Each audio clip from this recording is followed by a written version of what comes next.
ఉండనానికి మందేస్తే ఉన్ననానిక ఊడిందనేది సామెత. అక్కడ అభివృద్ధి జరుగుతుందో, అభివృద్ధి పేరుతో విధ్వంసం జరుగుతుందో ఎవ్వరికి అంతుపట్టడం లేదు. ఇది చాలదన్నట్లు మంది ఎక్కువైతే మజ్జిగ పలచనవుతోంది. పర్సంటేజ్లు పెరిగిపోయి నాణ్యత పక్కకెళ్తోంది. పారిశ్రామిక ప్రాంతంలోని ఆ నియోజకవర్గంలో అసలు ఏం జరుగుతోంది?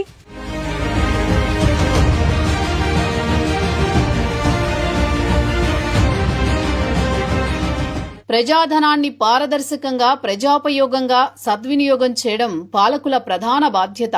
కానీ కొంతమంది స్వార్థపరుల కారణంగా ఆ నిధులు ఎలా దుర్వినియోగమవుతున్నాయో చెప్పేందుకు రామగుండం నగరపాలక సంస్థలో జరుగుతున్న పరిణామాలే ప్రత్యక్ష సాక్ష్యం. సుమారు 14 కోట్ల రూపాయల విలువైన పనులలో, ముఖ్యంగా అండర్ గ్రౌండ్ డ్రైనేజీ పనుల టెండర్లలో అసలు కంటే కొసరెక్కువైందని ఆరోపణలు పెళ్లుబుకుతున్నాయి. ఈ వ్యవహారం అధికార పార్టీ వర్గాలను సంకటంలో పడేస్తోంది.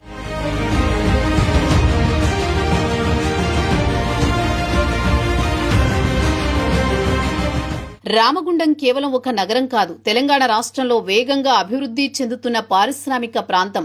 బొగ్గు గనులు, ఎరువుల ఫ్యాక్టరీలు లాంటి ఎన్నో పరిశ్రమలకు నెలవు. అలాంటి రామగుండంలో ప్రజా సంక్షేమం కోసం కేంద్ర రాష్ట్ర ప్రభుత్వాలు నిధులు మంజూరు చేస్తే అధికార పార్టీ నేతలు, అధికారులు వాటికి కన్నం వేస్తున్నారని ప్రతిపక్షాలు ఆగ్రహం వ్యక్తం చేస్తున్నాయి.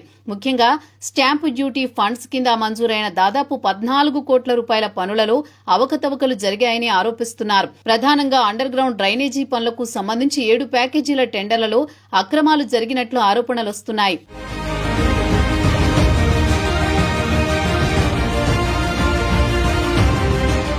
కాంట్రాక్టర్లు, మున్సిపల్ కార్పొరేషన్ అధికారులు, అధికార పార్టీకి చెందిన కొంతమంది కీలక నాయకులు సిండికేట్గా ఏర్పడి నిధులు దిగమింగుతున్నారని సొంత పార్టీ నేతలే ఆరోపిస్తున్నారు. నిబంధనల ప్రకారం టెండర్ల ప్రక్రియ పారదర్శకంగా జరగాలి. తక్కువ మొత్తానికి టెండర్లు దాఖలు చేసిన వారికే పనులు అప్పగించాలి. కానీ రామగుండంలో దీనికి విరుద్ధంగా జరుగుతోంది. నిబంధనలను పక్కన పెట్టి అనర్హులకు పనులు అప్పగించారనే ఆరోపణలున్నాయి. ఈ వ్యవహారంలో దాదాపు 12% కమిషన్ చేతులు మారిందని రామగుండంలో చర్చ జరుగుతోంది.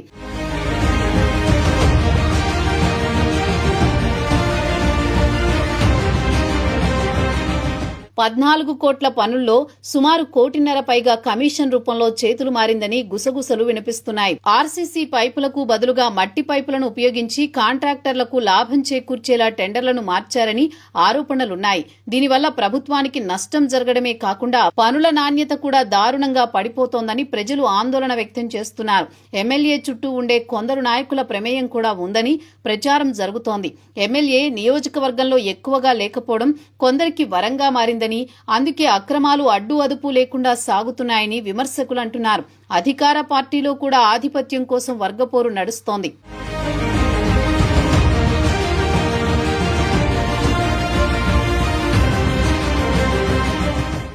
రామగుండం పనుల్లో అక్రమాలను ప్రతిపక్ష నాయకులు కలెక్టర్తో పాటు విజిలెన్స్ అండ్ ఎన్ఫోర్స్మెంట్ దృష్టికి తీసుకువెళ్లాలని నిర్ణయించుకున్నారు. అభివృద్ధికి పెద్దపీట వేస్తున్నామంటున్న ఎమ్మెల్యే పనుల మాటున జరుగుతున్న అక్రమాలపై స్పందించాలంటున్నాయి ప్రతిపక్షాలు. ఇప్పటికైనా ప్రభుత్వం టెండర్ల ప్రక్రియపై ఉన్నత స్థాయి విచారణ జరిపించాలని ప్రతిపక్షాలతో పాటు రామగుండం ప్రజలు డిమాండ్ చేస్తున్నారు.